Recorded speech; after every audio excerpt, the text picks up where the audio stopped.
brace yourself, because you're about to dive into another free first-hour episode of the Higher Side Chats, and we just want to let you know that whether you're looking for a companion through your paranoid insomnia, entertaining yourself through one of life's mundane activities, or trying to ward off the internal screams of all those sad, smothered souls around the office, THC is here.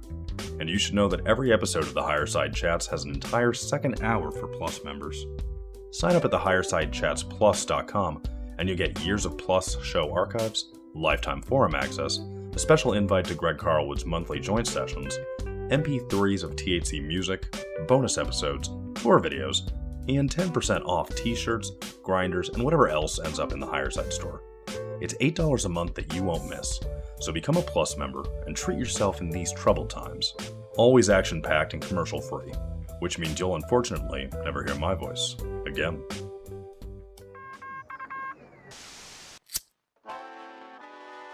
In the 1930s, President Franklin Delano Roosevelt addressed the nation through a series of radio broadcasts known as the Fireside Chats. His aim was to reassure the common man that our society would recover from its troubled times. Well, we're far from 1930, and I deal with a different kind of fire. For a new era of worldly frustration, we offer a fresh conversation.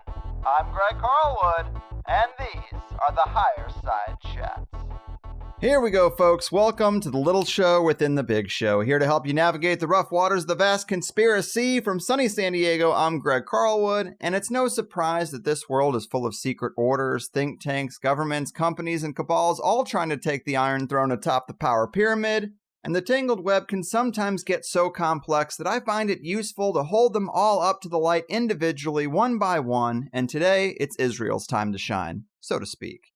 And it's probably well past due because the Zionist network takes up one hell of a slice of the conspiratorial pie comprised of banking billionaires, long-running bloodlines, and ideological fanatics who have been more successful than we know in recent years, stacking the deck in their favor, compromising powerful people with entrapment and blackmail, infiltrating governments the world over, and planting some digital seeds that are already growing into quite the bountiful harvest.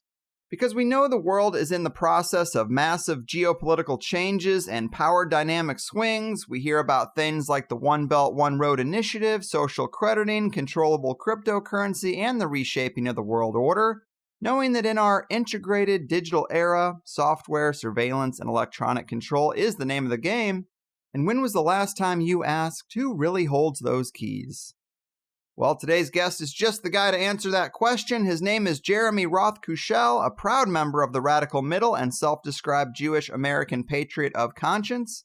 He has a background in politics with experience in community organizing, media jamming, documentary journalism, and consensus building. He's also worked in permaculture, future roots music production, performance and education. A true champion of the people, Jeremy has successfully mined his diverse toolbox and built out concepts like political permaculture and hip-hop empowerment. And if that wasn't enough, dear people, he's also the co-host and producer of The Antidote and a regular contributor to programs like False Flag Weekly News and Talpiot Talk. Well, I know I'm psyched to get into it. The dynamic do-gooder, Israeli infiltration educator, and professor of political permaculture, Jeremy Rothe-Kushel. Welcome to the Higher Side.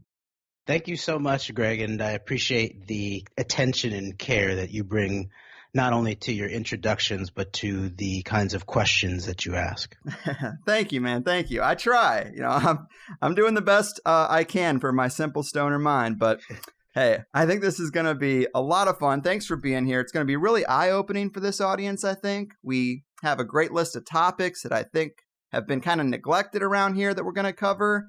And as diverse as this show's subject matter can be, these things we have in store are some of the most important issues of our time. And I've been really impressed with not only the depth of your knowledge, but also the way in which you handle some pretty delicate material.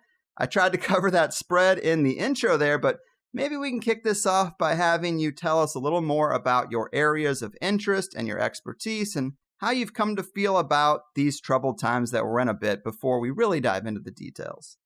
And when you put it like that, I began to think about the idea of the alleged Chinese curse of may you live in interesting times. But then you also look at, I believe, at the Chinese ideogram of crisis And it's the idea of the combination of danger and opportunity. And so more and more, I feel like we are at a heightening time. There's these different ideas about the formats of time, such as chronos is one format of time. But another form of not only time, but of the rhetorical arts is what's called kairos, which is actually about something like improvisation or knowing how to push through in the moment. We're told a lot about the classic rhetorical arts of logos, the idea of psychologically understanding, pathos, the idea of understanding feeling, the way that emotion works, but then also ethos, which could be described as understanding your cultural context. So I say all that just to sort of where my current thought is at in terms of this is a moment where things like the improvisational and the deep moral commitments of the rhetorical arts are really necessary.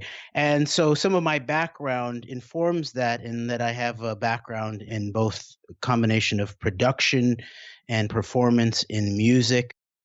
I would like to talk about it as maybe future roots music, so things like reggae music, hip hop music. And I've also been an educator in that realm and helped to create with good friends and fellow artists in a program called Hip Hop Empowerment that taught different places across the country, from southern Vermont to south central LA and Boston, Bronx, and all different ages of people, including kindergartners all the way on up to Broadway actors in their 20s and 30s. So that's some of my background, and I very much in music love the idea of improvisation and the idea of having an ear, of being able to listen. And so not only just in music, but also be able to listen to the political current and be able to respond or understand what's going on. And then I also have a background as an activist and as a permaculturalist in terms of peace activism. I've worked as a peace activist and community organizer. And then I've also done work as a permacultural landscaper in terms of helping design and set up landscapes that are not only can be aesthetically pleasing, but also can nourish not only the soul, but the body in terms of food production. So those are sort of my main streams that bring me to my current context, which does have a major focus in our core political moment, let's call it, and both the threats, the dangers, and the opportunities of our moments. And more, as we see the rise of this digital world that is increasingly where we spend more and more of our time and attention, and the pervasiveness of the rolling out of things like mobile networks of 5G, but then also this idea of the so-called Internet of Things, where all of even the objects in our environment will be tagged with some type of tracking device that can both be communicated with, but also can communicate on its own. And we will increasingly, it looks like we're going to be facing a landscape of digital devices. So then if you go deep into the potential political conundrums that are presented by that, if not things like existential threats, and many people are getting deeper and deeper into studying some of the deep existential threats of our time, including threats of electromagnetic pollution, all the way to things like geoengineering, the idea of human manipulation of weather systems and climates and even soils. But more and more, I believe that if you look into the realm of what's described in intelligence circles, there's different forms of intelligence, not meaning wisdom intelligence, but like a government intelligence, state intelligence. One of the increasing powers would be called signals intelligence, SIGINT.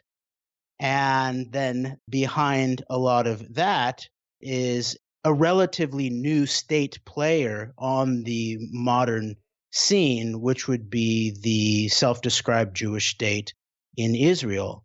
that, as a lot of the Israeli people call him, the Prime Minister Netanyahu proclaims of his own accord this last AIPAC of 2018 in the United States of America, I believe.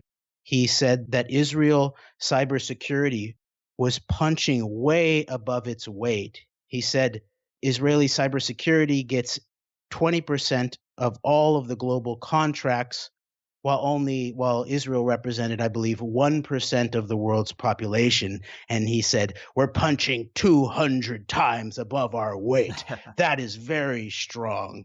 And then gave an immediate example about how a company, an Israeli-created company called Mobileye, was bought up by Intel. And then Netanyahu says that Intel not only bought them up for billions of dollars, but then gave them the keys to the self-driving car industries around the world. And so that's just one example of the increasingly significant status of this government in Israel. Great setup, man. And you really do seem to be walking the walk out there. Some of us sadly don't get off the soapbox all that often, so kudos to you. And let's definitely get into the meat, because I'm sure we're all relatively aware of Zionism. We're aware of longstanding histories of Khazarian banking families, and even Jewish mysticism makes fairly routine appearances, but it's often at a fairly deep time depth, or maybe even spoken about too broadly. And it's this recent history, and especially the cybersecurity stuff, that's been a bit off the radar for us. Help us try to get a sense of the modern Zionist network and some of their tactics, taking it back as far as you might want to. Okay, that sounds good. And I do appreciate that in your introduction, you pointed out that I like to call myself a Jewish American patriot of conscience. Although we shouldn't have to give consideration in terms of talking about core political things, but then being potentially accused of things like anti-Semitism or being against an entire group of people. That is the environment which is being created largely by these exact Jewish power networks that are represented by some of these deeper power strains. And so when I say that I'm a Jewish American patriot of conscience, I am describing my ethno-cultural religious background in terms of growing up as a Jew in Los Angeles, having a bar mitzvah, whatever the ideas of sort of ethnic background of Jewishness are. And I'm very an LA boy because I'm also a quarter Northern Chihuahuan Mexican, and then also an American. That's the core of my political beliefs and commitments. And I am a firm believer in the possibilities of the idea of perfecting our union, especially based on the idea of core, inherent, endowed by your creator, if you believe in one, fundamental rights as best protected and laid out under the Bill of Rights. Okay, that aside, let's go back a little bit. And it is the case that this idea of the Khazarian networks, which in many ways can be considered the idea of Ashkenazi Jews, which is my background, family coming from areas of probably the Pale in Russia, Poland, Lithuania. But then it's interesting, too, that more and more I've seen some investigations that it looks like some of the highest level long-term banking families are actually Sephardic Jews, especially in relationship to the Western world, and things like the Astors. Supposedly their original name was Astorga, and they are Sephardic Jews.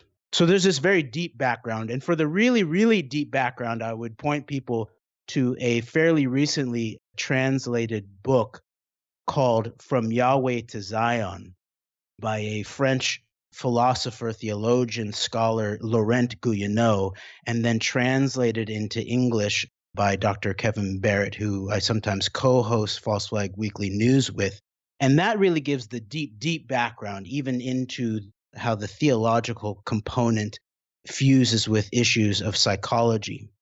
But then we move forward, I would say, and where I'm more familiar, I think, with this history is maybe something, let's say, after the United States of America gets going as a country, let's say in the 1800s. in the lead up to the Civil War, there was a Scottish Rite Freemason associated Jewish lodge created called B'nai B'rith in New York City. So we could call it Judeo-Masonic, I think would be a fair way of talking about it. And I believe it was started in 1843. And some people may recognize now that the Anti-Defamation League, so-called, I call it maybe more the Defamation League nowadays, that is at the forefront of things like thinking about how to censor the internet. Looks like they have offices set up in a lot of the major tech companies in Silicon Valley.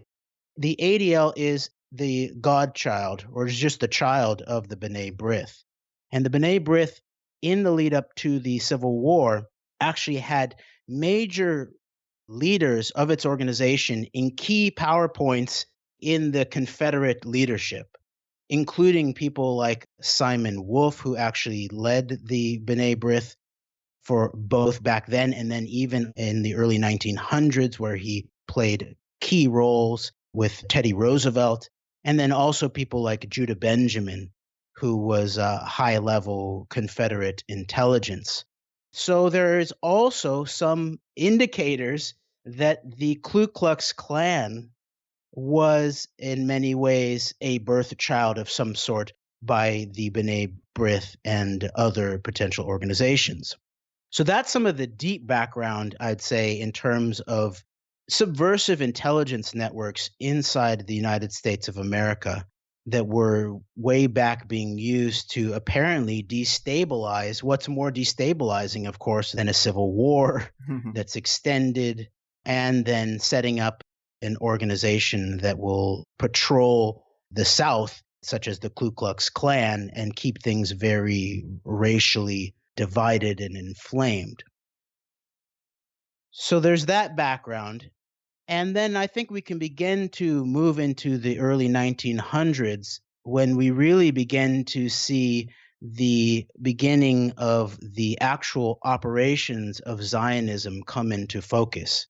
Although Zionism was started, some people say Zionism in some ways is an extension of some of the deep ancient Jewish yearnings about the Messiah. And in some ways, even when I was young, I understood there was something about this idea of wanting to create a state to sort of force God's hand in a certain way, because that's actually what some of the prophecy says, I believe, is that when God says it's time, then there will be a return to Jerusalem.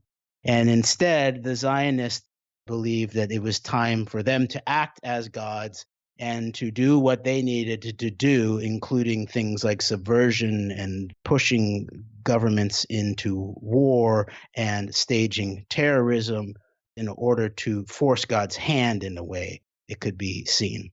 And so into the 1900s, you begin to see some of the Zionist leaders, for example, in the United States of America, even such people as high level as Supreme Court justices, as Louis Brandeis, and then his mentor and friend, Felix Frankfurter, were apparently a part of a group called the Parushim, which actually translate, I believe, as like the Pharisees. And they were a secret Zionist society that was working behind the scenes in the early 1900s towards the Zionist goal of forming a Jewish state in Palestine.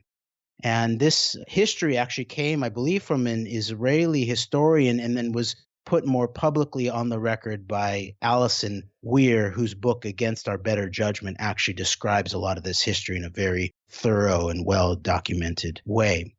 And I'm not that well educated in all of the details of this history, but there is a lot of indication that such things as a trade-off of some sort in relationship to the Rothschilds in England, in relationship to the British government and monarchy, in terms of the Balfour document and the promising of the Zionist Palestine, there was a quid pro quo of some sort in terms of the Zionist networks promising or asserting that they were going to help bring the United States into World War I on the side of the British.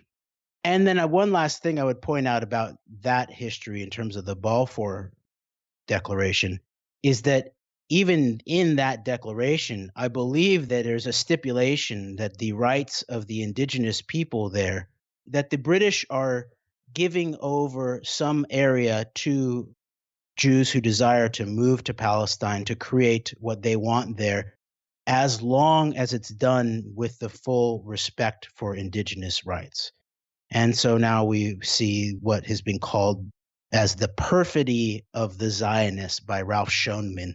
His book is very interesting too about this deep history, and also goes in eventually to some of the relationships to some of the more maybe Zionist fascist groups in relationship to the German National Socialist government, well into some of their operations.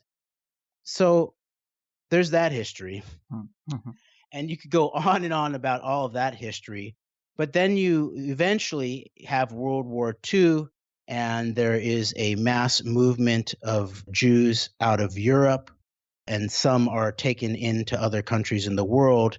And there's, of course, the death of millions and millions and millions of all kinds of human beings during World War II, including the death of many, many Jews focused on by the National Socialists, shot into pits.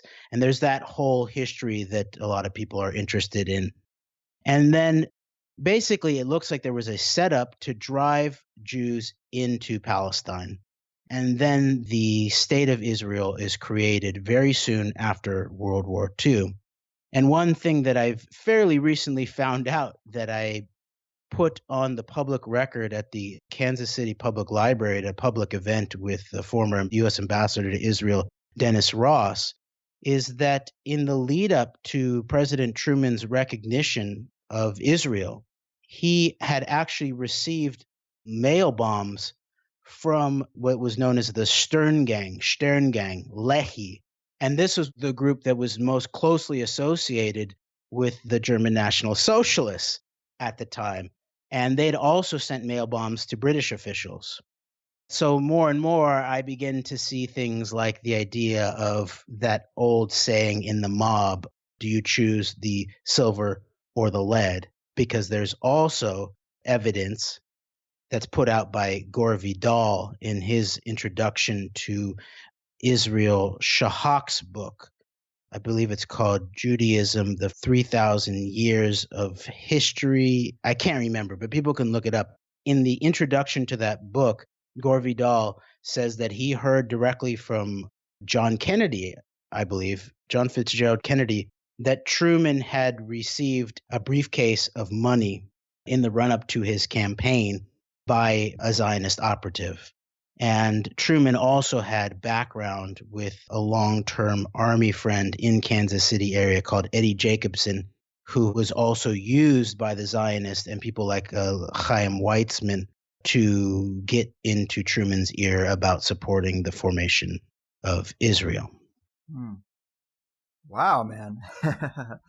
Quite a bit. It's very impressive. And these are all really important bullet points to a long and deep history with many, many layers, especially the World War II thing. Yeah, you're quite knowledgeable. Is there anything else to state just to get us up to really the main topic of today, the Talpiot program? Yes. So the run-up to the formation of Israel involved militants, militias, basically, Zionist militias of all different sorts, all pretty darn violent, all using violence against the indigenous people, the Palestinians there, including things like attacking villages, poisoning wells. But then there was also the idea of staged bombings. I mentioned the mail bombs, but early on, the Israelis realized that they wanted to be big, big players on the world stage. And in terms of military might, that meant acquiring the nuclear bomb. So very, very early on in its history, Shimon Peres, who was pretty young at that point, he eventually became prime minister. He helped set up the Israeli nuclear program and then stewarded it through decades and decades and decades, including in taking on one of his key operatives known as Arnon Milchan, who is best known as a Hollywood film producer who's produced things like Fight Club, Pretty Woman, but then also the film by Oliver Stone, JFK, about the assassination of JFK. And so, as I put it to a group of Leavenworth-associated veterans at the Kansas City Public Library, it should be noted that the film to see on the JFK assassination conspiracy was essentially produced by Israeli nuclear intelligence. Mm-hmm. And the actual name of that intelligence group that Shimon Peres worked for was called Lechem or Lacom. And in many ways, it represents the origins of the Talpiot program, in that it was actually called the Bureau of Scientific Research, or Bureau of Scientific Relations, actually. And what it really was industrial technological weaponry espionage globally, with a strong emphasis on the United States and getting nuclear materials out of the United States. And the highest levels of Israeli intelligence, including people like Rafi Eitan, interfaced with the highest levels of U.S. counterintelligence in the figure of James Jesus Angleton, who also sits at the epicenter of the Kennedy assassination. And people can go look at Michael Collins Piper's book, Final Judgment, about all of the context around that. But they interfaced in order for Rafi Eitan to smuggle nuclear materials out of the country from the NUMEC plant that was set up in Pennsylvania. And Angleton basically looked the other way, as he did through a series of apparently Israeli-involved terrorist actions, military actions, including things like the assassinations of the 60s. Kennedy is the most blaring one. JFK is the most blaring one. But there are also indications that Zionist interests were potentially involved in things like his brother's assassination. People can go look at the owners of the hotel where Bobby Kennedy was killed, tied into the Crown family, a leading Zionist military-industrial complex family, basically some of the key figures in General Dynamics. And they also are pretty much tied into Israel also. But even questions about the ADL spying on people like Martin Luther King Jr. and Malcolm X continued onwards.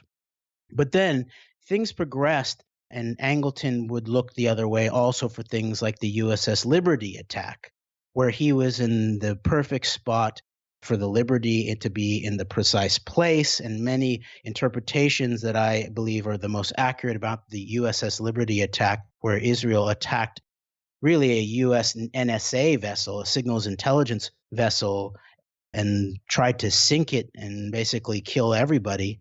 And there is word that President Lyndon Johnson said, I want that thing to the bottom. And even some of the Israeli soldiers did not want to do it and were told by their highest level of command to try to take down the ship. And Angleton was right there for all of that, seems to have a key role in all of that. That's described in the book, The Ghost, The Secret Life of CIA Spy Master James Jesus Angleton by Jefferson Morley, that goes into a lot of this history. But then Rafi Eitan, who was the key to things like smuggling out nuclear materials into Israel from the United States of America, also then played the key role as signals technology and cyber technology began to come into focus, and the rise of the computer era and into the 80s, by playing a key role in smuggling out and then also putting an Israeli Trojan horse backdoor on what was known as PROMIS software, PROMIS.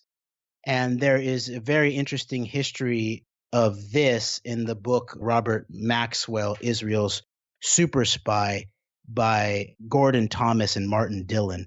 And the PROMIS software, in many ways, some people say that it is the origins of things like the PRISM program that was disclosed in the Snowden leaks, that basically were able to track an individual's entire trace of digital data, of records. And PROMIS basically came from an American company that was created for prosecutors to be able to look for and analyze and organize evidence in terms of making criminal cases. But Rafi Eitan, who had helped solidify the Israeli nuclear program, he decided to go and get it and did cloak and dagger operations and brought it out with the help of Robert Maxwell. Robert Maxwell is a key figure who brings us forward to the present too, because Robert Maxwell is the father of Ghislaine Maxwell, who is the key sidekick and apparent procurer of girls for one Jeffrey Epstein, who, if we look at both the main presidential candidates for 2016, Hillary Clinton and Donald Trump, they both had intimate and deep, long-standing relationships with one Jeffrey Epstein. So we can put that aside for now, but Robert Maxwell is a key figure in all of this because in a certain way, he's the precursor to someone like Rupert Murdoch, who in many ways can be seen, I believe, as a global Zionist operative. He, I think, was the first foreigner to be allowed to buy a major U.S. media company, and things have only gone downhill since that, if you look into the entire Fox News network. Right. But PROMIS does represent, in many ways, the origins of things like our modern surveillance state. And at the very same time, there was a program called the Talpiot program that in the wake of the 1973 Yom Kippur War, where Israel suffered what they thought were heavy losses and losses that they didn't ever want to suffer again, some interested members of their military community interfaced with some psychologists and proposed a program to make sure that Israel would be on the leading edge of technological development from then onwards. Because the background of the Israeli, let's say, signals intelligence network or organization, which is known as Unit 8200, it's a unit within the larger Israeli so-called defense forces, their army, and it is the counterpart to the US NSA. It was actually created by using old US technology back in the 50s. And so I believe that in the 70s, in the wake of the Yom Kippur War losses, they were like, we're going to be our own technology powerhouse and not have to depend on our patron in the United States of America. Wow, man. Just so impressive. And history is just buried in espionage, narrative control, psyops. So it really can be hard to parse, but you're killing it. And the resources are much appreciated. I have a lot of follow-up reading to do for sure. And I like what you noted about Rupert Murdoch and Fox News. I've also heard you say that Russia Today is even broadcasted from an Israeli satellite. So playing both sides, that classic geopolitical chess move is definitely in play. And you gave us some great context about the Talpiot program. I wanted to just read this because it was a pretty good summary. It touches on some things you've already mentioned, but it really says a lot. Where I believe these are your words. You write, well, you call it the world's worst global security breach. To quote the summary, the Talpiot program, a long-term Israeli military intelligence strategic initiative to give the Israeli war state a permanent technological edge, was rolled out in 1979. Coincidentally or not, this was the same year the modern war on terror had its public policy birth in the infamous 1979 Jerusalem Conference on International Terrorism, while the security and intelligence results of Talpiot heightened the effectiveness of Unit 8200, the deep state corporatist economic impact only got supercharged in the wake of the 9/11 false flag.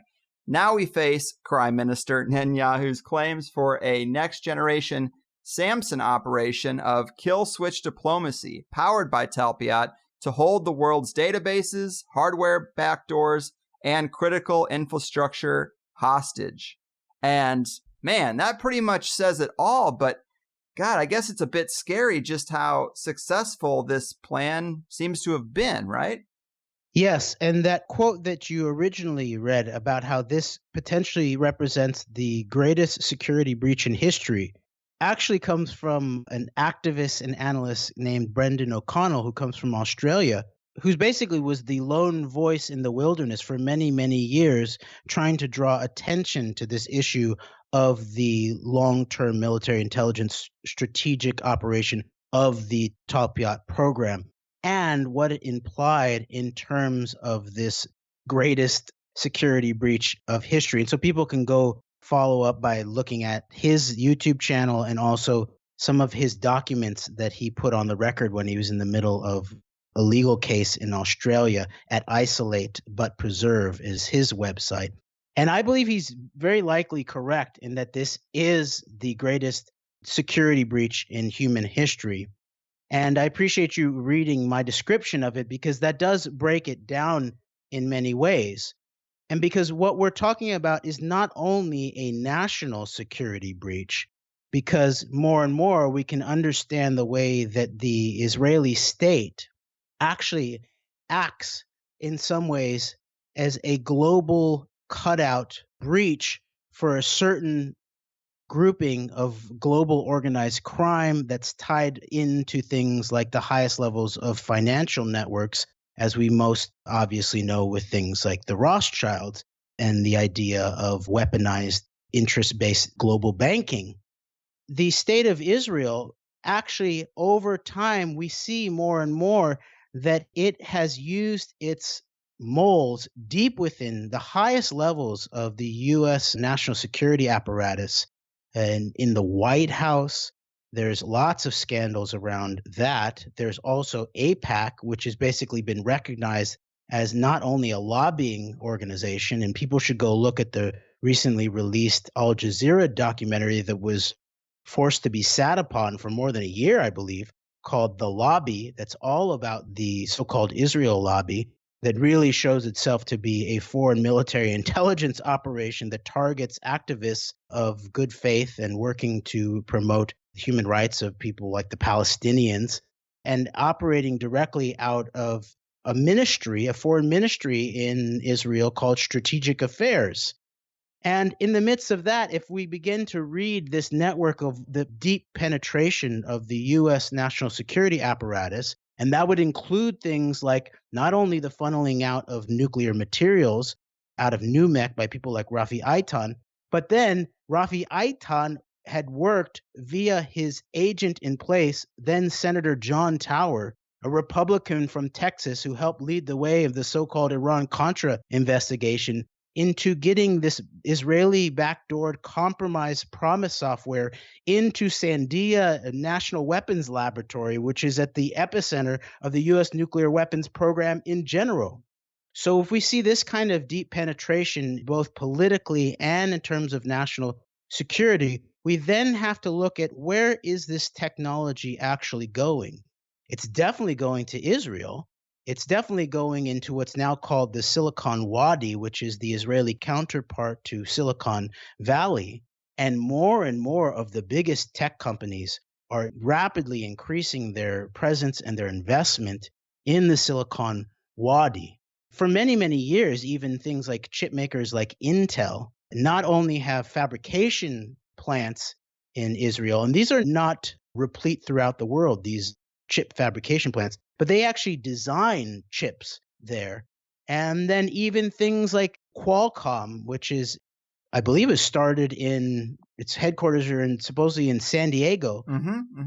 But one of its co-founders, right, and I believe that Qualcomm creates the Snapdragon chip, key to a lot of Samsung phones and a lot of non-Apple iPhones.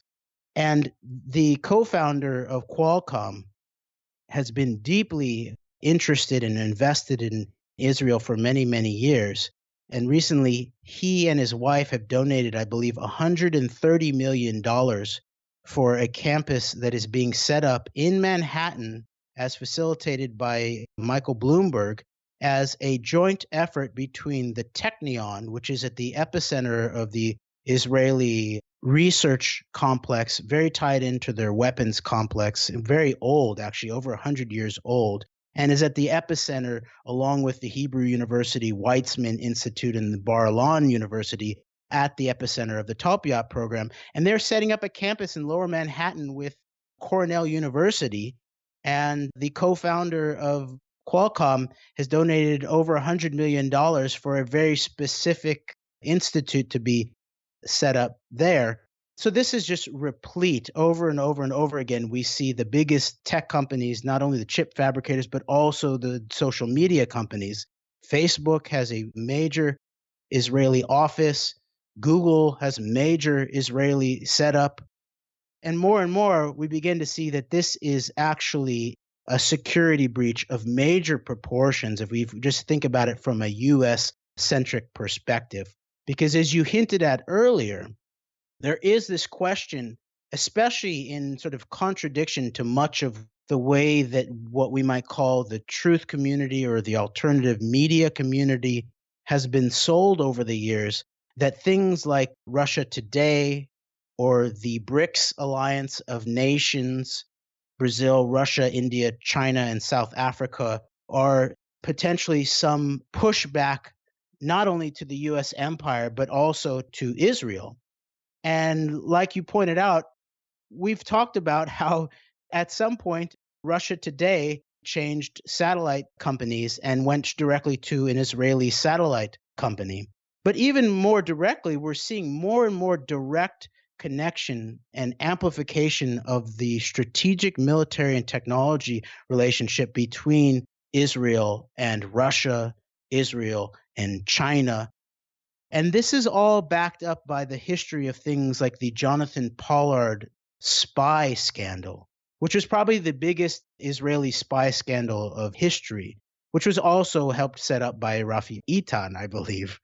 And this was a key thing to understand about how that worked, because Jonathan Pollard, let me push back a little bit.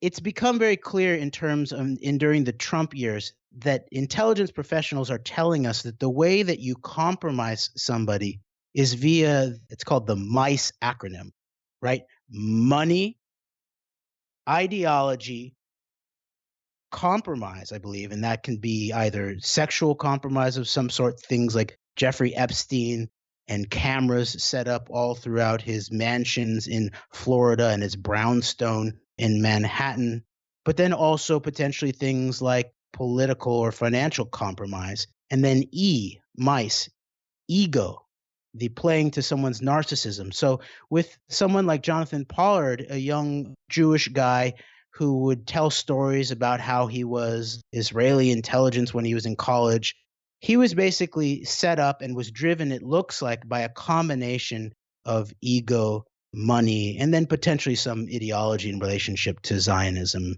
and Israel. And he made his way into naval intelligence and then was set up by a whole crew of people. And we got to remember that this is in the mid-'80s.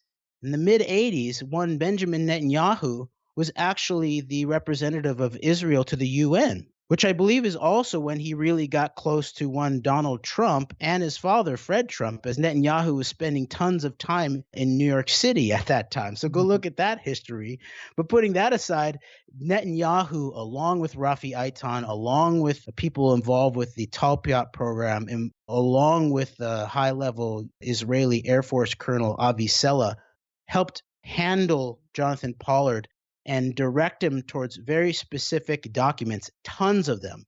Basically, would fill up a room, the amount of documents that Jonathan Pollard excavated from out of the bowels of the U.S. national security complex and directly into the highest levels of the Israeli government.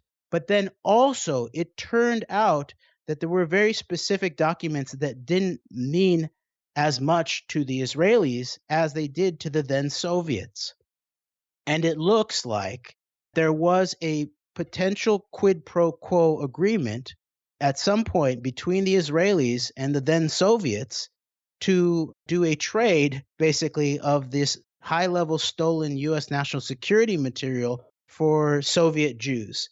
And more, there is a history that's becoming obvious to me that even people like Robert Maxwell in the book Israel Super Spy, it talks about Robert Maxwell was not only a long-term spy for the Israelis, who were then alleged to have taken him out when he became too financially compromised and was looting his own company's funds and his employees' funds and everything, and was then trying to extort people, including the Mossad potentially.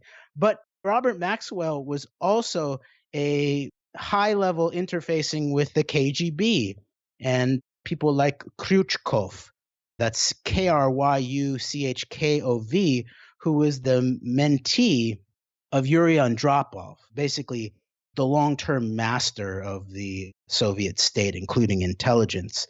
And right around the time of Robert Maxwell's death, after he'd done all of this stuff for the Israeli intelligence community, including the grabbing and marketing and helping in the backdooring of the Promise software and selling it to dozens and dozens and dozens of countries around the world, giving Israel backdoor access to key materials all around the world, he also was then into a potential conspiracy to commit a coup against then Mikhail Gorbachev, to overthrow Gorbachev with these highest level coup plotters in the Soviet Union at the time. And that the payoff for Israel in terms of Robert Maxwell and his Israeli agent was that the Soviets were then going to promise to what they called expel the Jews, so that there would be such a massive glut of Jewish immigrants in the global community that they would then be forced to go to Israel. And so we see this more and more, that there's this population transfer agreement between Israel and the now Russian state, and more the high technology sector in Israel is populated by Russians, and some of them are not even necessarily Jewish, because as we saw the rise of Russian organized crime, the Israelis also grabbed it as an opportunity and began to offer passports basically to anybody who could sort of say or hint that they had a Jewish grandmother.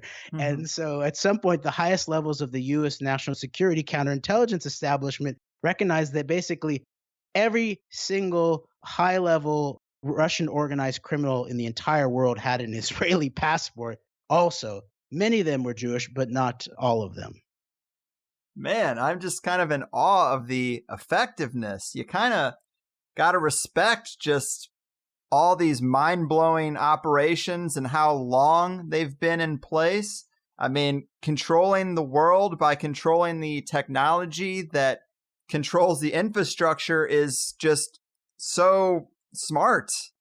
I mean, it's unfortunate that it seems like all over the globe, nations have been Trojan horsed in a sense with these kill switches. And I've heard you talk about the mega group, and they apparently are Jewish billionaires. I think this is where the Epstein connection might tie in. Even Nexim cult connections might tie in. And maybe some of the players you've mentioned are involved with this, but how do we know about the mega group and who are they? That's a good question. And the mega group definitely does tie into Jeffrey Epstein. The mega group, I'll give all the different perspectives of what mega is. This code word mega came on the public scene during the second Clinton administration, right around the time that Clinton was beginning to be caught up in the Monica Lewinsky scandal. And there's a whole backstory there in terms of certain timing and certain kinds of handlers and relationships. I believe it was even Netanyahu who showed up at the very same moment that this scandal begins to erupt. So there are a lot of questions about the nature of that Lewinsky scandal and whether it was a weaponized scandal against Clinton via aspects of the hard aspects of the Israeli security community. And it does look like that. But it was being reported that the NSA had intercepted Israeli intelligence, local Israeli intelligence, I believe the Mossad chief in D.C., talking about, we don't use mega for that. And it was in response to something regarding trying to get a copy of the document of then, I believe, Secretary of State Warren Christopher's agreements or negotiations with the Palestinians at the time. And in response, the DC head of Mossad said, we don't use mega for that. And so there was a certain amount of rush a quick move within the U.S. counterintelligence set, including a CIA counterintelligence team that was sent to Israel to immediately begin investigating it. And there were certain people that believed that they thought it was a specific individual who was a mole, a high-level mole in the White House potentially. And there were a lot of interesting candidates for that included people like Martin Indyk, who was of Australian origin, who had worked then after he left the highest levels of the Australian Foreign Service government, potentially because of suspicion of spying for Israel. He went directly to Israel to work for people like Netanyahu, I believe. And then he's on a hiatus for 6 months and goes to the U.S. and then just very quickly makes his way via people like Dennis Ross and the AIPAC and Washington Institute for Near East Policy spin-off groups and makes his way deep into the White House. So he was a potential suspect. People like even Richard Clarke, who I would actually ask people to look at what I call of 9/11. There's a troika of dicks surrounding 9/11. You have a Dick Cheney, you have a Dick Pearl, Richard Pearl, and a Dick Richard Clarke. All these people, including Pearl and Clarke, had been caught doing things that were clearly related to helping Israeli intelligence for years and years back. So there was a lot of potential individual suspects of what the mega mole was. But then I believe the next year, the Washington Post had reported some of this about the mega thing. But then I believe it was the next year, it came out in the Wall Street Journal about the Bronfmans, specifically Edgar and Charles Bronfman, along with people like Les Wexner, who's an Ohio Jewish Zionist billionaire who helped start Limited, the clothing company, who, by the way, should be pointed out, over many, many years, corporately did things such as sexualizing the youth in terms of their marketing and advertising and all of that. And so then when we see how Wexner, it was actually the patron, Les Wexner was the patron for one Jeffrey Epstein. And you can find this kind of reporting by people like Bob Fitrakis at the Free Press, who wrote an article called The Wexner War in August 1st of 2003 that really talks about the combination of Wexner's facilitation of Epstein. I believe it's in that article, and talks about how, referencing an Architectural Digest article about how there was all these closed circuit cameras in Epstein's townhouse or brownstone in Manhattan, and that it had come from Wexner, maybe pre-wired potentially. So the mega group main players were the Bronfmans, who are Canadian Jewish Zionist billionaires involved in things like Seagram, Viacom. So the combination of alcohol, they come from sort of like bootleggers. And there's even a deep background there in relationship to the Kennedy assassination that you can find in Michael Collins Piper's book, Final Judgment, has a lot of the indicators about this connection from New Orleans up to Montreal that even has some tie-ins with people who were associated with the King assassination, such as a mysterious guy named Raoul. But then the third main figure in this mega group that was reported on by the Wall Street Journal as basically a small group of heavy-hitting Jewish Zionist billionaires who were going to, very as subtly as they could, in the words of some of the Bronfmans. Edgar Bronfman said we want to make it cool to be a Jew. And then Charles Bronfman, I believe, said, well, we don't want to be seen as doing anything, bad, or we don't want to be seen as the Sanhedrin, this sort of group of the Jewish elders or something like that.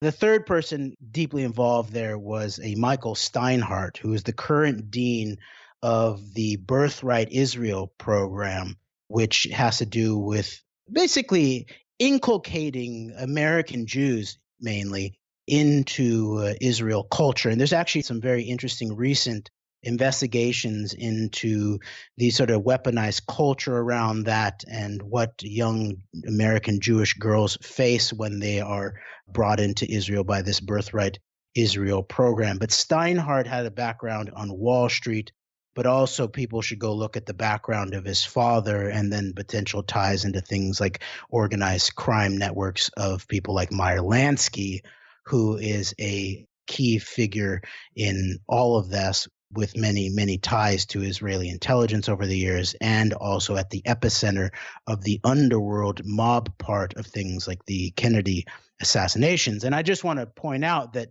you hear a lot about this term, the deep state. Mm-hmm.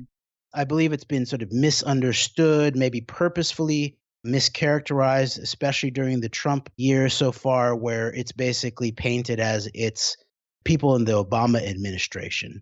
But really, if you look at the deep definition of the deep state coming from people like the professor Peter Dale Scott, he describes it as the merger or the meeting of the national security state and then the black economy, the underworld, the mobbed up organized crime networks. Mm-hmm. And that's where you begin to really see these Zionist networks increasingly come into the fold, and with an increasing emphasis in the more recent years on the Russian organized crime syndicates that are also heavily Jewish and very, very Zionist.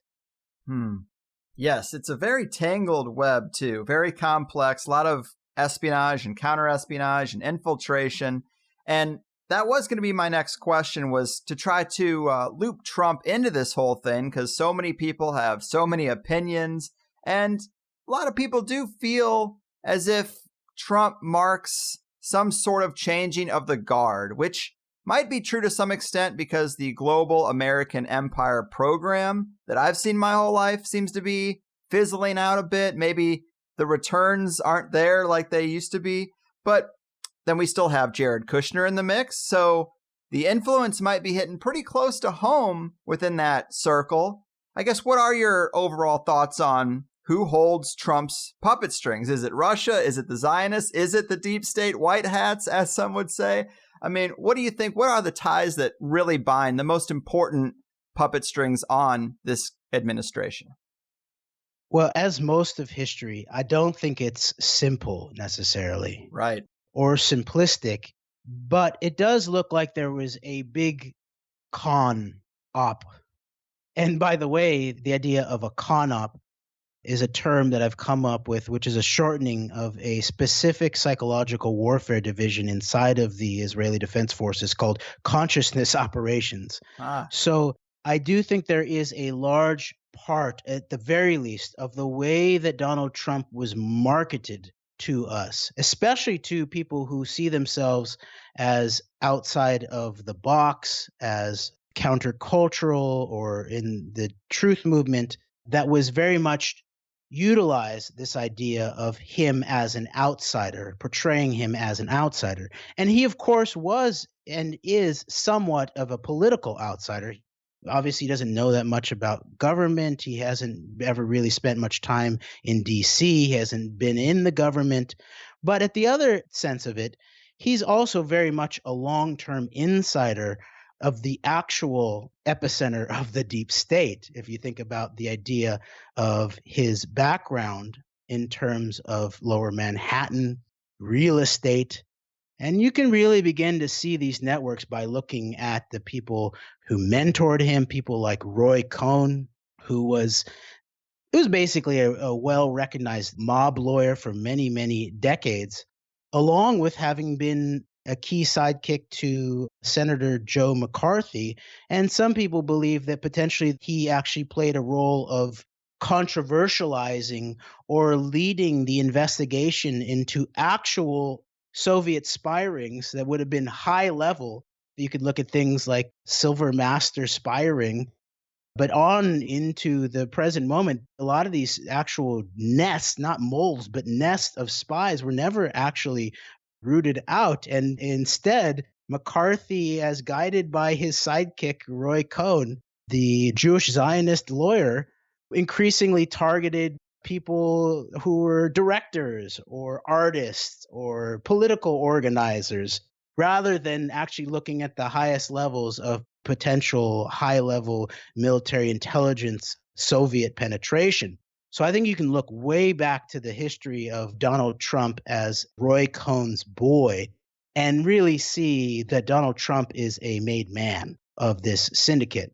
And Roy Cohn also has been said by one James Rothstein, actually, I believe, who is a famed New York police detective, to have been involved surrounding things like Trump properties. And Rothstein never directly has implicated Donald Trump, but he has implicated Roy Cohn, who he says directly confessed to him that Roy Cohn was involved in things like underage sex compromise operations. And Roy Cohn pitched it like he was doing it to compromise the communists or something like that. But as we've seen that these kind of things have not been rooted out, they've only escalated in many ways. You can see it most blatantly with the current Jeffrey Epstein situation. And many people like to point out that Jeffrey Epstein has a deep relationship with the Clintons, and that is definitely true. In some ways, people call him the origins of the Clinton Foundation. He definitely gave them a lot of money. You see both the Bill and Hillary involved with him. Bill on the Lolita Express, Jeffrey Epstein's private plane. But you also see the background that's been largely poo-pooed in large portions of the alternative media, most obviously with people like Alex Jones, that Trump had barely even knew Jeffrey Epstein, that he, by way of one Roger Stone, we are told on InfoWars airwaves that Donald Trump just went into one party of Jeffrey Epstein's down in Florida, saw a lot of young girls hanging out by the pool, and then got out of there very, very quickly. But that's not really the case. It's fairly mainstream knowledge that even in a mainstream book like Michael Wolff's Fire and Fury, early on in the book, it refers to a mainstream news article that talks about how Thomas Barak, who's a key Republican financer and backer of Donald Trump, and Jeffrey Epstein were longtime close friends in Manhattan, running around way back through the 90s. And there is even some evidence of, people can go look at the journalism of Wayne Madsen about investigating a case that was put forth during 2016 by a woman who was calling herself Katie Johnson, who alleged she and other girls, but specifically a girl named Maria from Waterbury, Connecticut, had been violently assaulted and raped by Jeffrey Epstein and Donald Trump back in the early 90s. And this was made to go away very, very quickly. The mainstream media didn't touch it at all. And right as there was about to be a press conference with the woman making the allegations, it was canceled, and she said that she had received threats to her and to her family. And part of her allegations was that even after her alleged rape, she was directly threatened to stay quiet about that. So I think that there is a lot of evidence that counter to Alex Jones recently proclaiming that there's no one in the entire high-level establishment as clean as Donald Trump. I believe there's a lot of evidence that Donald Trump is not only a made man, but probably a deeply disturbed and dirtied up man, if you want to call him that, in terms of, as we've already seen publicly, the way that he treats people of the female persuasion. But beyond that, it is the case that it does look like there was some other set that was behind Donald Trump that was different than what we had seen over many, many years. But what I would say is that it looks like that Donald Trump was the first largely owned president of Israel. That's what it looks like. Really? Yeah, that's what it looks like. I mean, there is definitely also a Russia connection.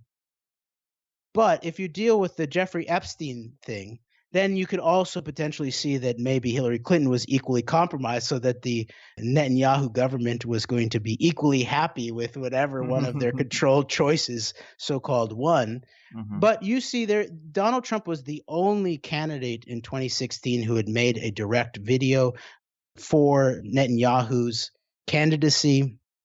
Greg McCarran and I on The Antidote, during a show called Finky and the Kids, that describes a key figure in all of this in terms of the early Donald Trump campaign and its connections potentially to certain European areas, including in Hungary, but then on into Russia, is Arthur Finkelstein, who was the guy who helped Brandon Netanyahu's campaign that got him into the government. He was a key figure in all of this. And in that show, Finky and the Kids, we talk about how there was a release of a list that Netanyahu had in his own handwriting of all the billionaires that he was going to be seeking money from. And there's a lot of people on there that people should go look at that includes things like former Soviet sphere aspects of organized crime that apparently were deeply involved in Donald Trump's real estate ventures for many, many years, if not decades. People like Tamir Sapir. People should go look at the Bayrock group of Felix Sater that Sapir was also part of. But the only guy on the entire list that we believe is not Jewish is Donald Trump. So Netanyahu has a deep and long-term relationship. We know, of course, of the deep relationship of Jared Kushner and his father, Charles Kushner, in relationship to Netanyahu. And then, as I pointed out before, I think there's a deep story about what was the relationship of Netanyahu in the 1980s with Donald Trump and his father, Fred Trump, in Manhattan. Man. Wow, deep stuff and great analysis of Trump. I definitely saw it as kind of the same outsider game that was played with Obama, just of a different flavor. It was interesting, definitely unusual to see a viable candidate mention 9/11, talk about locking up people like Hillary Clinton, asking questions about vaccines. But at the end of the day, I fundamentally just don't trust the integrity of national elections. So I just felt the true masters wanted this, but I was still a little unclear on why. And everybody has an opinion on who's really in charge. Everyone thinks it's Russia. Well, you already talked about the infiltration of Russia from the Israeli state. So the label might be kind of arbitrary in terms of who's really in control if you're looking at it from that perspective. But man, as we're kind of getting to the end of the road here, on conspiratorial shows like this, we're often talking about these big overarching agendas. And this is all really important to know, but it is so epic that it seems quite a bit outside of the realm of what we can control individually. But this maybe gets us into some of your solutions-based work. I actually love that you loop in permaculture, and maybe before we apply it to politics, this is another area where individuals can sort of take back some of their autonomy when it comes to providing crucial resources for ourselves and our families rather than maintaining these patches of grass.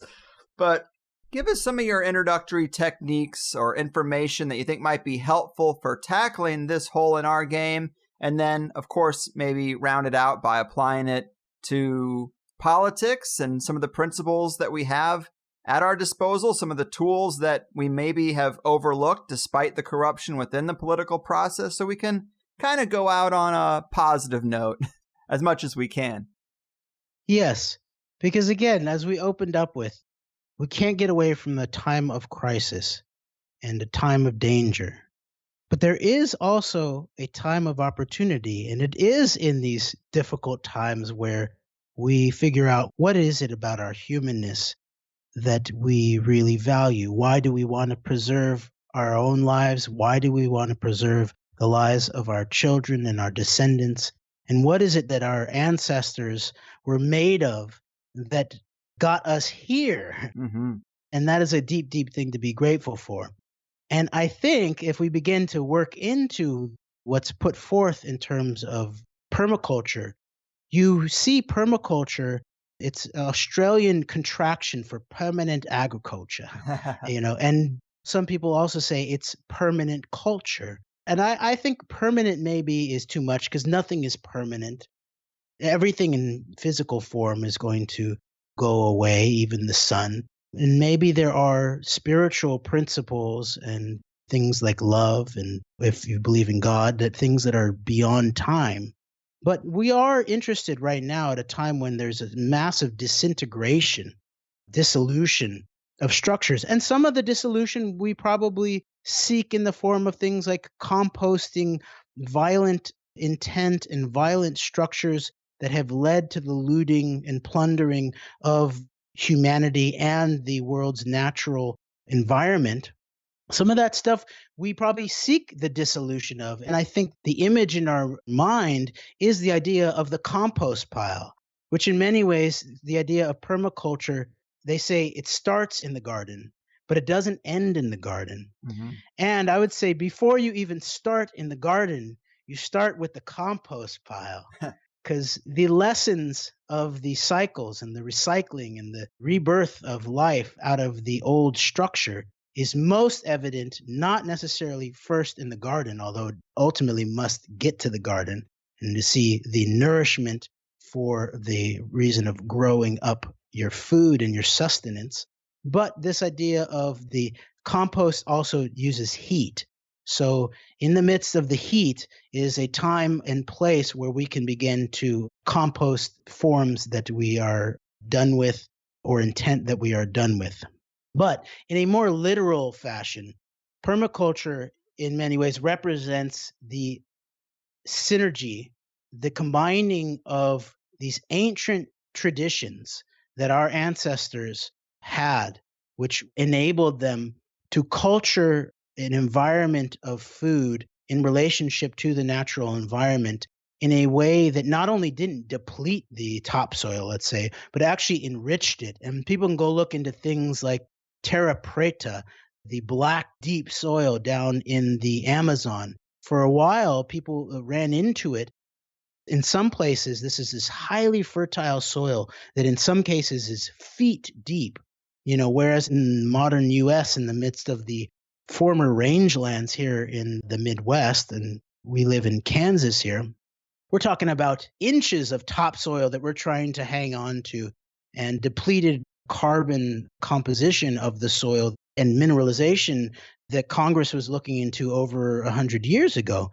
But down in the Amazon is the terra preta, the black soil. And it also looks to be rejuvenating. Not only is it abundant in its current form, but it seems to rejuvenate itself. And for a while, people thought that it was some strange natural phenomena about what happened in the Amazon and fire. And we'll put aside the questions of some people actually theorize in an interesting fashion that the Amazon itself is a permaculture landscape or a human cultivated landscape. And I love that idea. Yes. And it's very possible.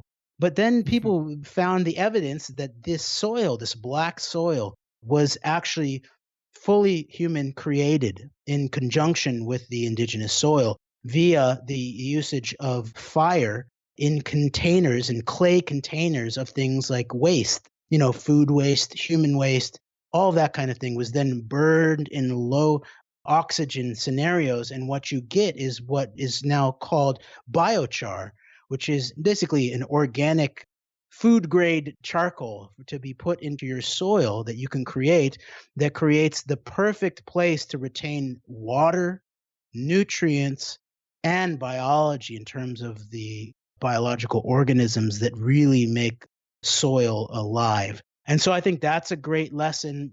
I've played with that in our own yard. The first summer that I played with it, I juiced out. You got to charge it, and you can charge it with diluted aspects of your urine, which, of course, remember the cycles. The urine is one of the best forms of nitrogen. Now, it needs to be handled correctly. It needs to be diluted, and everyone can figure out how that best works. But I figured out how to charge this biochar with a combination of, a nitrogen fertilizer that I had a good source for my own body, and then also the microbes, and then also the minerals that we need to make not only the plants vibrant, our food plants vibrant, but then those actually become the food tonic for our own bodies, and they deliver the minerals in the most accessible way possible beyond the pills, is highly microbialized, mineralized food. And then in a very dry Kansas summer, I basically soaked it and planted it into the root zone of tomato plants. And during a dry summer, never had to water them again. And they just sort of caught the little bit of rain and held it, and the biochar helped deliver it to the root zone. So I think that's one specific example of things that are available that we can figure out how to utilize right now to bring some vibrance back to our food and our yards. And, I my own life, there's a dynamic. Like the recent years, I've tended back towards this more intensely focused political, and I've drifted a little bit from my intent and focus on permaculture. But this is why also I believe that I think it's best probably to maintain a strong connection to your yard and garden in maybe ways that I have not yet so far. But even in the dynamic of sort of on again, off again approaches to things like gardening and composting and permaculture and stuff like that, I can see that the idea of the holistic intelligence and understanding of something like permaculture can give us not only hope, because until I actually found out about permaculture, I just had an inkling that there was actually design solutions to basically all of our so-called environmental industrial problems. And a lot of them started in the garden, but they didn't stop in the garden. But then also this idea of scaling up and out of the garden, the concepts and the learnings of permaculture. And permaculture starts with talking about a visible domain and an invisible domain, where the visible domain is everything like home technology, food, shelter, electricity, all that sort of thing. But then the invisible domain is things like spirituality, law, education, health, wellness, language even. So I think that we can begin to look into the idea of permaculture where David Holmgren proposes the idea that permaculture is based on top-down thought, meaning holistic design patterns, but then bottom-up action.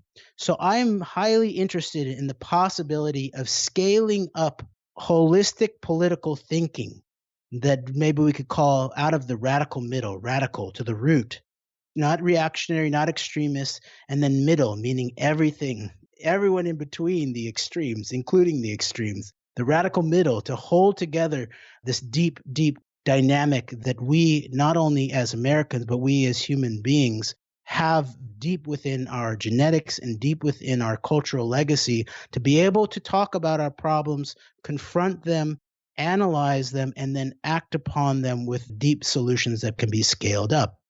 So just final point is I do think that there is hope for political action that goes beyond just doing permaculture in our own yard and in our neighborhood, but that should start there. And then we can scale it up. And I believe that a lot of the focus should be things like what we're doing right now. It can't stop with talking, but it starts with talking and the idea of the assembly. And that's a rich American tradition, town hall assembly, whether to New England, but then it also goes to things like the Iroquois circles of wisdom. And all human cultures have this idea of gathering the people together to talk to each other. And everyone has some piece of insight or information, or even if it's just a problem that other people are confronting, to bring that to people's attention. So I would put in a plug for the idea of reassembling and looking to create basically a parallel democratic structure to our elections, while also being involved in unrigging those and figuring out how to politically organize in a transpartisan fashion, but to also organize a parallel direct democratic structure that's not about trying to pass laws, but that's about assembling the people together as small as the home, the neighborhood, the town, but then on up into things like the state and the country. Amongst that, then we can then have a global reasoning that respects the dignity and the rights of every single individual, and not only respects them, but seeks their input so that we can actually get towards something that looks like the synergistic intelligence of all human wisdom. So that is some of the generalized scope of some of my hope for our moment. And I hope that we can work to make it actual. All right. Good job, man. I mean, geez, the importance of assembly, you're right. This is an era where we can't even look a cashier in the eye anymore. We definitely need to get back to talking to each other. And I love that you opened up that permaculture can of worms. Hopefully sometime you can come back and we'll have to have some real fun talking about the prospect of engineering the Amazon in the ancient past. I know you mentioned Lockheed Martin. I've heard you talk about Catherine Austin Fitts. Maybe we can throw in the deep corporate funding the ufology secret tech threads that definitely exist out there. But man, it has been such a pleasure. I learned a hell of a lot, and I really appreciate your time. Really impressed with your scope of knowledge. And I don't know why exactly I've had such bad luck in getting a guest to come on and talk about these things like Zionism and the Talpiot program. Maybe they're turned off by what they see in previous episodes or just the silly name, the Higher Side Chats, but I appreciate your open-mindedness and willing to take that chance. Before I really cut you loose, please give the people the information about what you got going on, where to find you, social media stuff, if you're working with that beast, and just how to further scratch that Jeremy Rothe-Kushel itch. Thank you so much, Greg, for having me on and having such conversations of intent. And I think that's really, really important. People can find me on Twitter, Jeremy WRK. I do a weekly podcast called The Antidote Radio that you can find on Patreon, NoLiesRadio, and YouTube with my co-host, Greg McCarran. I also sometimes co-host the False Flag Weekly News program with Dr. Kevin Barrett and others. And yeah, people should just go seek out all of the sources about Talpiot and go look at Brendan O'Connell's work and Joseph Davis's work at Securing Our Interest. And till we meet next time, Greg, thank you so much.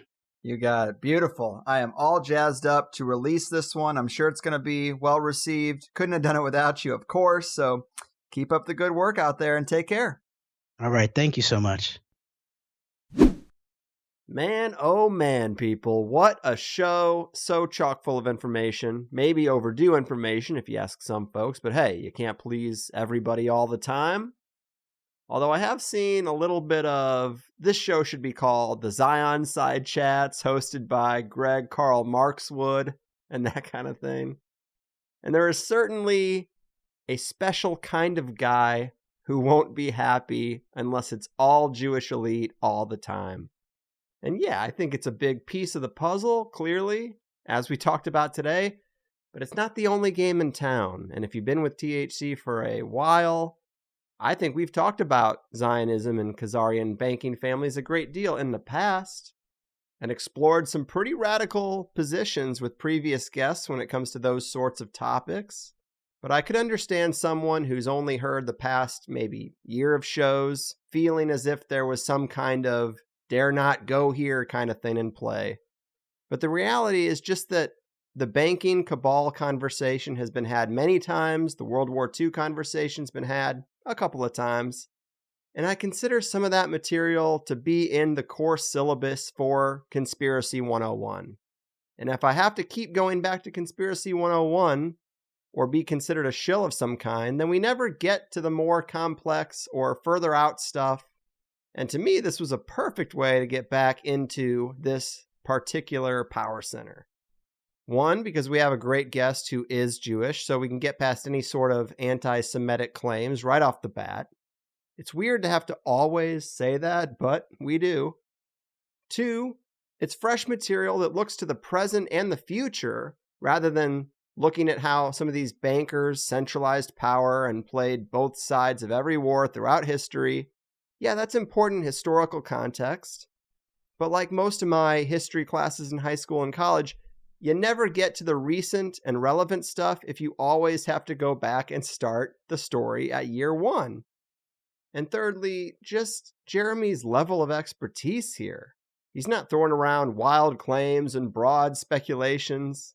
He's got some pretty detailed analysis here, and it's going to require a ton of follow-up from me. Lots of great names were mentioned to look into for potential guests in the future to keep this thread alive. And man, some of those Netanyahu quotes are so interesting, so telling, really, basically referencing this long game to control the technical infrastructure of everything, keeping their finger on the button. I mean, this really is fascinating stuff to me. So my mind is pretty blown.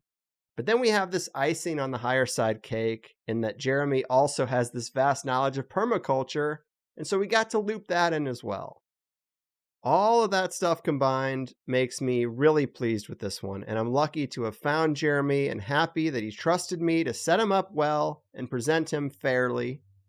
Obviously, people in this particular realm can be very sensitive about being ambushed or misrepresented because it is touchy. And if you appreciated his appearance, please let him know with some sort of digital high five or fist bump or something. Let him know he was well received. And there were several things we left on the table. You know, the way I initially heard about the Talpiot program was really two things. One, someone canceled Plus because they said I wasn't talking about serious issues and gave Talpiot as an example, and that's fair. But the same week, I was reading some updates on the Cicada 3301 mystery, and the suggestion was that that mystery was a Talpiot recruitment operation. And there's no way to know if that's true, but that is when I learned more about it, and I was pretty blown away that I hadn't come across this whole segment of research before. Another thing I like about Jeremy is that he really faced the beast firsthand. I think this was referenced somewhere in there, but it does deserve a second mention. But Jeremy took the mic at a rally, tried to ask some raw questions about this stuff. I think, when are we going to start being ethical Jews and Americans is the exact quote. But then he was actually physically removed and arrested, and there was a lawsuit and everything too. But that's really going for it, you know? That is walking the walk.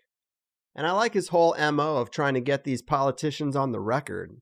They are typically inside a pre-sanctioned media bubble that won't ask difficult questions, so you can't really hold them accountable for their words. And Jeremy has tried to correct that, so good on him. In higher side news, I am kind of sick, if you can't tell, and I'm trying to navigate my way through this as best I can. I guess I've been working sick all my life. It really isn't that big of a deal. It's the American way to some extent. But I'm definitely eating a cornucopia of superfoods because we got another joint session in just a few days. Coming up on the 25th, that is Friday, 7 p.m. Pacific Standard Time. I'll post it in all the usual places to remind you if you're online in the moment. As always, it's something we do every month, and it's open to anyone to pop in and tell me about their strange experiences, local conspiracies, or privileged information. And then we archive it for Plus people as an added thank you for supporting me in doing what I like to do. And speaking of Plus, obviously, I spent an extra hour with Jeremy, as always, for Plus people, and some of that conversation today related to something called the Stuxnet virus. I'm sure a lot of people have heard about that saga, but it was quite a big thing in the news, although largely swept under the rug considering how serious it really is. Got a little more elaboration on kill switch diplomacy, talked about the wake of 9/11 and the role that that event played in this rollout, so to speak, and then some other forms of techno-tyranny. And overall, I just think it went great. Loved that we got into some solutions too. I'm actually quite excited to have him back and get into some of the secret projects, secret tech stuff, and engineering the Amazon. We touched on it, but I'm sure there's more there. It's okay that we didn't get it all in the first time, because what was brought to the table was pretty new for us, I think, whereas the weirder stuff we're a bit more familiar with. But with that, I'm going to go try to armor up this immune system, so I'm getting out of here. I will see you on the 25th for the joint session, and I got 2 more shows in the works for you before we close out January. So stay tuned and take care. Your move, Zionists, kill switch controllers, and architects of this global techno-tyranny. Your fucking move. Well, they tie that yellow ribbon round the oak tree. They've worn out all the prayer in their hearts. All along thought they were rooting for the home team as they're sent to the game and torn apart. We twist this tourniquet upon the pipeline that he carries all the pain in the world as we blindly clap and cheer from the sidelines. It's clear on a losing streak.